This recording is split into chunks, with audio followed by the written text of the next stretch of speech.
क्या आपको शादी से पहले पता था कि ये इस कैरेक्टर की औरत है?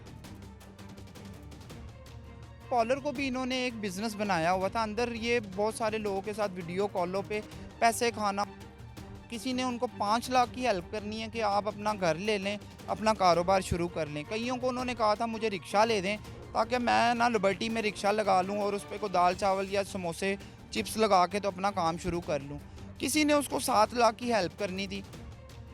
मेरा ही फ़ोन यूज़ करती थी और मेरे ही फ़ोन में उनका तमाम डाटा मौजूद था। उन्होंने डिलीट करने की बहुत ज़्यादा कोशिश की, लेकिन जब मैंने डाटा रिकवर किया, उसमें मुझे इनकी फ़ाहशाए हरकतें लोगों के साथ और फ़ाहशाए गुफ्तगू और चैट सारी दिखाई देने लगी और नज़र आ गई।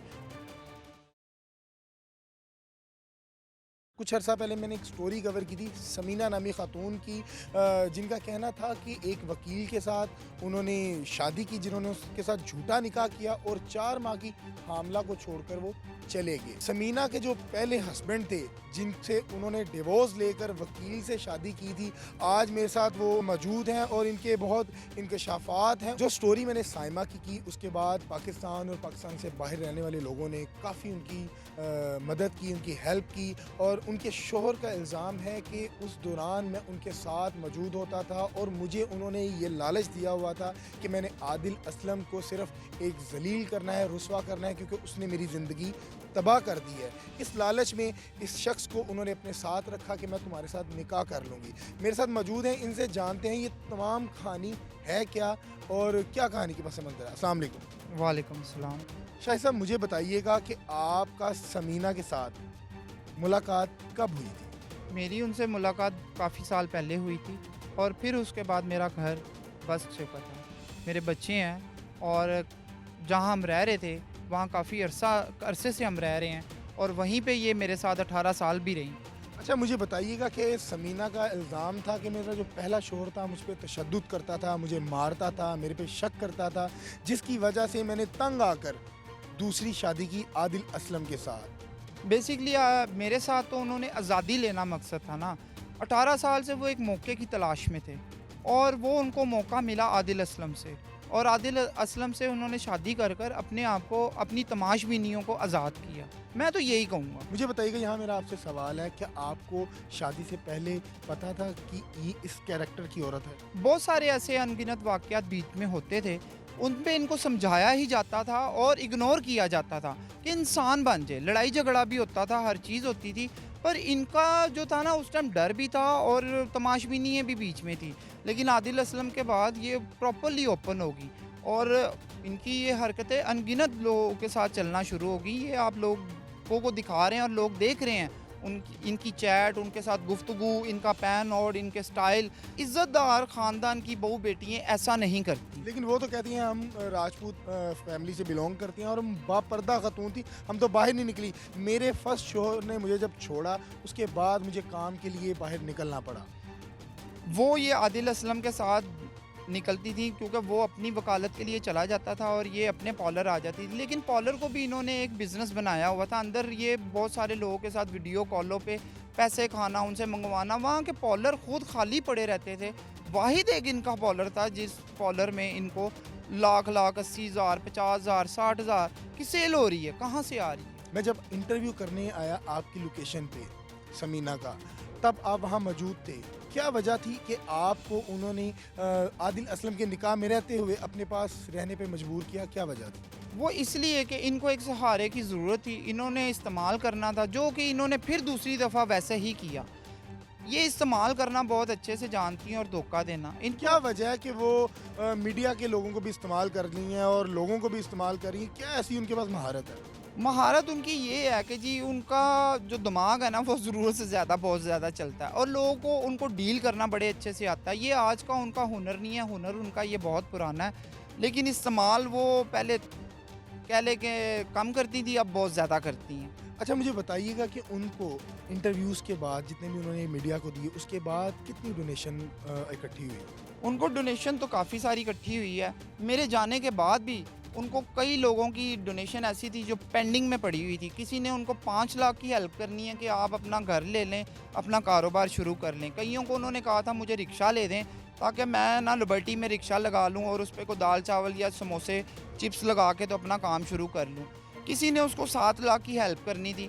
अब उन लोगों ने इनको कर दिया मेरे जाने के बाद, या क्या सीन है, या मेरे आने के बाद भी अभी तक लोग इसको हेल्प कर रहे हैं और ये उनसे ले रही हैं, क्योंकि इनका बैंक अकाउंट है, हर चीज़ है। इन्होंने ये आप देख रहे हैं कि गाड़ी बना ली है, सोने बना ली है, सोने की अंगूठियाँ बना ली हैं, घर बना लिया है। इन्होंने एक घर बनाया है जिसमें इन्होंने अपने पेरेंट्स को रखा है। एक भाई है जिनसे ये ये तमाम पैसा डोनेशन का है। जिस शाही साहब मुझे बताइएगा कि आपको इन्होंने दुबई किस बिना पर भेजा और किस पैसे पर भेजा? मुझे इन्होंने दुबई इस बिना पर भेजा कि जी आप तो मेरे रास्ते का एक किस्म का कांटा है, आप यहाँ रहेंगे तो मैं खुल के लोगों के साथ वो काम नहीं कर सकती जिससे लोग मुझे पैसा देंगे।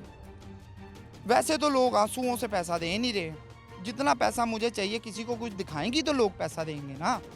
आपको इन्होंने दुबई भेज दिया मुझे इन्होंने डोनेशन के पैसों से। डोनेशन के पैसों से इन्होंने, आप साहब लगा लें कि 2 लाख लगा के तो मुझे भेज रही हैं। कहीं ना कहीं आप अपने आप को गिल्टी मानते हैं कि आप जब इंटरव्यूज करा रहे थे और डोनेशन इकट्ठी हो रही थी, कहीं आप भी तो नहीं उनके साथ मिलके वो डोनेशन हड़प कर रहे थे? सर अगर मैं डोनेशन को हड़प कर रहा था तो ना मैं दुबइयों में धक्के खा रहा था और ना ही मैं आज पाकिस्तान में रोड पर होता। मैं सर्विस हॉस्पिटल सो रहा था काफ़ी दिनों से, क्योंकि मेरे पास ना रिहाइश ना घर, मेरी बाइक तक जो भी मेरे उस घर का सामान था वो सारा तो इनके पास है, क्या इनके वो रूम इतना में। हैवी हो गई है आप पे? वो इतना हैवी इसलिए हो गई है कि मुझे धमकियां लगा रही हैं। इन्होंने मुझे स्ट्रेट फॉरवर्ड कहा था अगर तू पाकिस्तान वापस आएगा तो मैं तुझे डायरेक्ट फायर मार दूंगी। क्या वजह है? वो आपके निकाह में भी नहीं है, वो आपको इतनी हैवी धमकियां क्यों दे रही है? वो इस वजह से कि मेरा ही फ़ोन यूज़ करती थी और मेरे ही फ़ोन में उनका तमाम डाटा मौजूद था। उन्होंने डिलीट करने की बहुत ज़्यादा कोशिश की, लेकिन जब मैंने डाटा रिकवर किया उसमें मुझे इनकी फाशाए हरकतें लोगों के साथ और फाशाए गुफ्तगू और चैट सारी दिखाई देने लगी और नज़र आ गई, और वॉइस रिकॉर्डिंगें सारी मेरे सामने आ गई। तो वो मैंने इनको वहीं से समझाना शुरू किया कि ये आपने अच्छा नहीं किया और आप गलत कर रही हैं। आपका जस्ट काम था कि लोगों से अपनी हेल्प लेते और अपने काम को वाइंड अप करते। आप लोगों की फीलिंगों से और इन चीज़ों से ना खेले। शाही साहब मुझे बताइएगा कि मर्द की आंख बड़ी तेज होती है, उसको पता चल जाता है मेरे घर में क्या हो रहा है और क्या नहीं। क्या आप अपने आप को मानते हैं कि आपकी गलती है, आपको पता ही नहीं चला कि आपकी वाइफ क्या कर रही है, किन एक्टिविटीज़ में मशगूल है? सर जो पॉलिटिक्स चल रही होती है ना, उस पॉलिटिक्स को बयान करना सबसे ज़्यादा मुश्किल होता है। ठीक है, आप किसी को बयान नहीं कर सकते कि आपके साथ क्या हुआ है। अब मैं जिस तरह इनके साथ यहाँ रह रहा था, खा रहा था, पी रहा था, मेरे साथ बाहर जा रही थी, खाने खा रही थी, मैं पका कर दे रहा था, हर काम इनके घर का कर रहा था। ये पॉलर जा रही हैं तो इनको छोड़ने गया हूँ तो वहाँ से ये किसी के साथ चली गई हैं और रात को 9-10 बजे वापस आके कह रही हैं कि आए मुझे यहाँ से ले जाएं। मेरे पास इस चीज़ की एविडेंस है, सबूत है, मेरे पास वॉइस रिकॉर्डिंग हैं कि जी ये मुझे कह रही हैं कि आए आप मुझे आकर ले जाएं। मैं इनको कॉल कर रहा हूँ, हाँ आप किधर हो, अभी तक आप फ्री नहीं हुए। अब जब मैं वापस आया तो मैंने भी यही देखा कि मेरा बेटा रात को 1 बजे इनको लेकर आ रहा है और ये सारी रात से गायब हैं। नेक्स्ट डे भी मैंने देखा कि ये रिक्शे में से उतर रही हैं और कहाँ से आई हैं कहाँ से नहीं आई हैं कोई पता नहीं, बच्चे घरों में अकेले हैं। और ये बाइकों पे मैंने इनको कितनी दफ़ा देखा कि ये जाती हैं और रातों को ये नहीं आती हैं, और दिन में भी अगर ये जाती हैं तो नहीं वापस आती हैं। वो अब कहाँ जाती हैं वल्लाह अली, जिन लोगों के साथ इन्होंने दोस्ताना और फ्रेंडशिप बढ़ाई हुई है, जाहिर सी बात है कल को इनके साथ कोई हादसा या कोई हबी नबी पेश आ जाए तो इस चीज़ के ज़िम्मेदार हम, मैं या आदिल असलम नहीं होंगे, वो लोग होंगे जिनके साथ ये इस तरह का रिलेशन कायम कर रही हैं, जिनका पैसा खा चुकी हैं। मुझे बताइएगा कि आपका इंटरव्यू देने का मकसद क्या है? आपने दुबई में रहते हुए हमें अप्रोच किया, मुझे कॉल की, तमाम मामला से आगाह किया। आपका इंटरव्यू देने का मकसद क्या है? मेरा इंटरव्यू देने का मकसद ये है कि मैं किसी का असल चेहरा लोगों के सामने ला सकूं, और कब तक मैं इनको इग्नोर करता रहूँगा और इन्हें माफ़ करता रहूँगा। अनगिनत टाइम मैंने अपनी लाइफ में किया और कितनी दफ़ा अभी मैंने इनको अपनी लाइफ के बगैर किया और इनको चांस देने की कोशिश की, ये भी दिखाने की कोशिश की कि नलायक कि जिस तरह तू कहती है ना मैं वैसे भी रह के तेरे साथ देखा है पर तुझे शर्म नहीं आई। मुझे बताइएगा शाहिद साहब कि आपके इल्म में हो, जब आपने इंटरव्यू करवाए थे उसके बाद एक धमकी अमेज कॉल आना शुरू हो गई थी तमाम मीडिया पर्सन को कि इंटरव्यू डिलीट करें। मुझे बताएं कि वो कॉल कौन करता था? वो कॉल जो यूके में भाई साहब है ना, जिनके रिलेशन में ये आ चुकी हैं, उनके साथ ये शादी कर चुकी हुई हैं, पर ये अभी तक लोगों के सामने एक्सपोज नहीं कर पा रही हैं।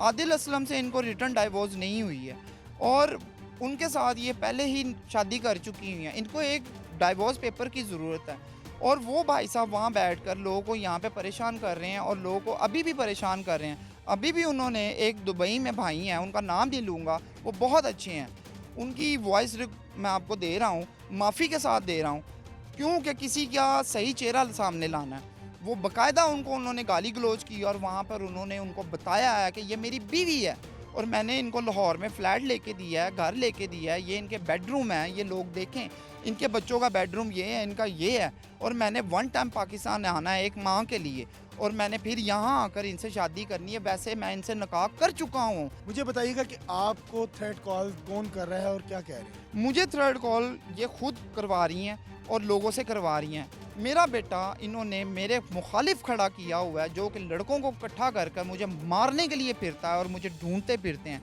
पुलिस कंप्लेन करा रही हैं, उधर जाकर 20,000 रुपया भर रही हैं।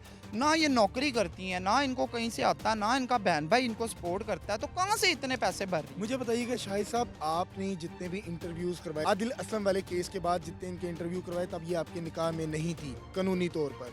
आपने जितने भी इंटरव्यूज करवाए, अपनी जिस भी लालच में करवाए, क्या आप उस गुनाह में शरीक नहीं हैं जो हम लोगों से हुआ, हम मीडिया पर्सन से हुआ, कि हमने एक गलत कहानी दुनिया के सामने लेके आए और जो ओवरसीज़ पाकिस्तानी थे उन्होंने हेल्प की हमारे बिहाफ पर?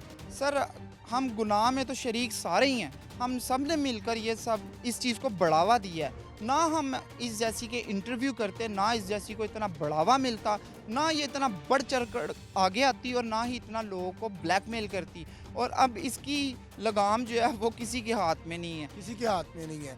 नाज़रीन को मैं यहाँ बताता चलूँ कि जो इन्होंने मुझे एविडेंस दिए हैं वो मैं अपनी पब्लिक को नहीं दिखा सकता, क्योंकि वो तस्वीरें इतनी फहाशा हैं, उनमें मैसेज बहुत गलीज़ किस्म की ज़ुबान यूज़ हुई है।